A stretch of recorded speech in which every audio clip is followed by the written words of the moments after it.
academic achievement. And there were quite a few things that I went through the research and some surprises along the way. And the biggest one was sort of trying to relate all the topics that come into play as far as what comprises socioeconomic status.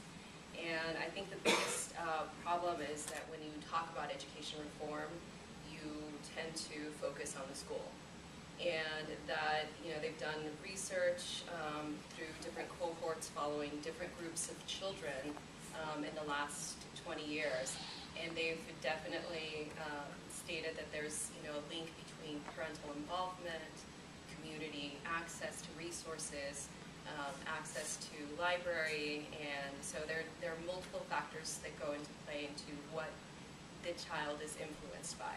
And so I looked at one specific model.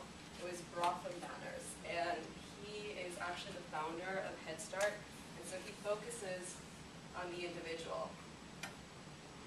And then he looks at different aspects of what influences that individual.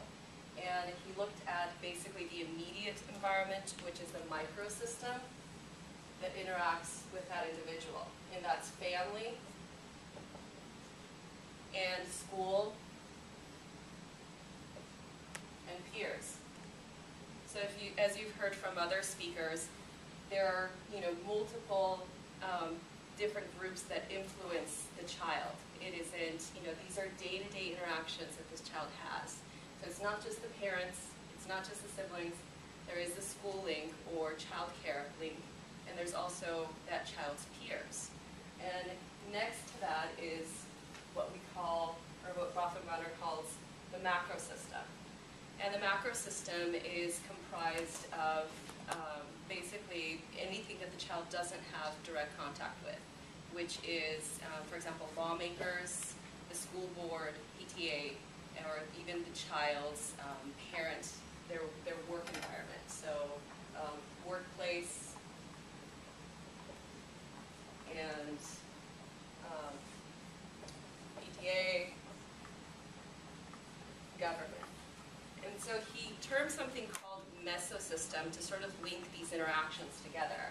And so it's how that child relates between these systems.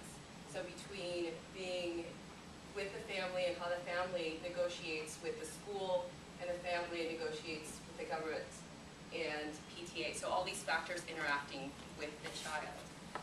What was interesting to me was basically there was one particular study that was done in 2001.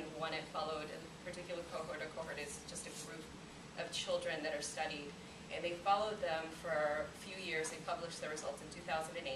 They tested and met 9 months and 24 months. And after looking at multiple factors, what was surprising to me was that they controlled for poverty, they controlled for what they defined as socioeconomic status. So that included the family's income, and gender, and for example, race, ethnicity as well.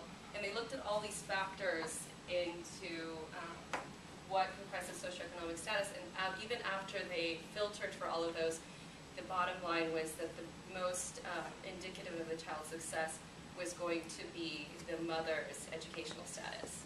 And what was difficult for me is that you're basically just focusing on one aspect of the child, and I don't think that that's a very holistic view of how you can possibly help the child completely if you're not impacting these systems and how they interact. So that's kind of where I'm going with my research. I want to figure out what services or what makes for successful academic achievement, and how are schools providing this, basically. Thank you, Adi.